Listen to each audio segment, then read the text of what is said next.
The man in the red hat, Mr. Video, or maybe you know him by a different name, Mario. Yes, in fact his name was not originally Mario. It's also kind of funny where Miyamoto got his name from.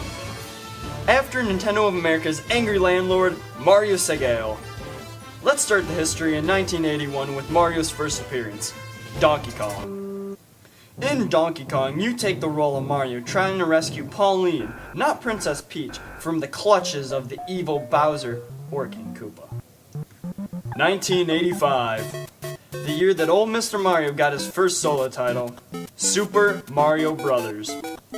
This game was built for a family audience on the Famicom, or more popularly known, the NES.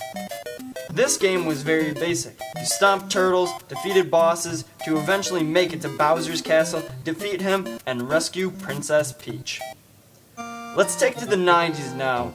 Mario makes another splash with the famed title Super Mario World. All the basic aspects of stomping turtles to saving Peach stayed, but there were a few new innovations. This game also introduced an overworld map with a level select feature. It also introduced one of the biggest creatures in the Mario games, Yoshi's. This game also broke a plethora of records, and it was considered one of the best games ever made for the Famicom. Next in our lineup took a new approach to the Mario games, Mario Kart. Instead of the usual side-scrolling gameplay, this 2D and 3D game took a party approach to appeal to more. This game also offered 8 possible characters, like Mario, Luigi, Peach, Toad, Yoshi, Donkey Kong, Wario, and yes, even Bowser. Our next title was a kicker, Super Mario 64. In Super Mario 64, you will explore Peach's castle, diving through paintings, leading to new and never-before-seen worlds. This was also the first all 3D Mario game, and it gained critical acclaim and became one of the most revolutionary video games of all time. With the new 3D gameplay, it brought a new slew of moves to Mario's roster. With the producers thinking a more party approach to the Mario game, Mario Party was born. The game takes the players around a board game styled map with the idea of whoever claims the most power stars by the end of the game wins.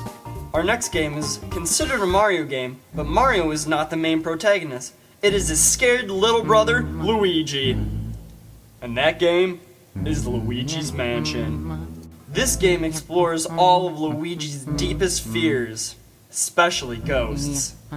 Yes, in this game you play as a freaking Ghostbuster. You may be asking, why would Luigi openly go head-to-head with his biggest fear? It's all because the mansion that is ghost-infected, Luigi actually won in a contest. The game has a darker tone than its predecessors, but it does it in a scary, but yet silly way. This is one of my favorites, and all because of it, I may like Luigi more than Mario. The next game, in my opinion, no, everyone's opinion, is the best Mario game of all time. And here, I'll let Mario say it. Super Mario Sunshine! Woohoo! While this game is very comparable to Super Mario 64, it offered a brand new mechanic. The Flash Liquidizing Ultra Dousing Device, or more commonly known as Flood. The game also did not have power stars, but shine sprites that helped Mario clean up the now dirty Delfino Plaza. If you are asking who dirtied up the Delfino Plaza, it was the evil Shadow Mario, who we then discover is the new character, Bowser Jr. Whoops, I forgot to say spoiler alert there, but come on, everybody knows that Bowser Jr. is Shadow Mario.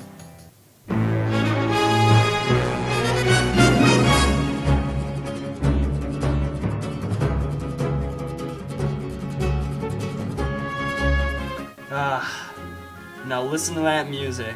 Just gives me a chill, it's so amazing. And you may be asking, what music might this be from? Why, it's none other than Super Mario Galaxy. This game launched us to the stars with its new planet and gravity mechanics. This game also added many new suits to Mario's arsenal, like the Bee Mushroom, which turned him into a Yellow Jacket Flyer, the Boo Mushroom, which turned him into a floating spooky ghost with a mustache. Finally, there was the Spring Mushroom, which transformed him into a contorting, bouncy plumber. Now for some fun facts about the Man in Red. Fact 1. He was originally supposed to ride a rocket through the crowds, firing guns at Koopas. That'd be a very interesting sight. Fact 2. Many elements of the castles in Mario were actually borrowed from the Legend of Zelda series. Fact 3. The original game cartridge was only 256 kilobits. Yes, bits. 1 gigabyte would actually equal 8,589,934,592 bits. So if you wanted to store a gigabyte of data, you would need 33,554,432 Mario cartridges. Mario is such a large series, I couldn't hit everything in this small piece. So I'm gonna let Mario send us out. Thank you so much for playing my game. I think he meant to say documentary, but close enough, Mario.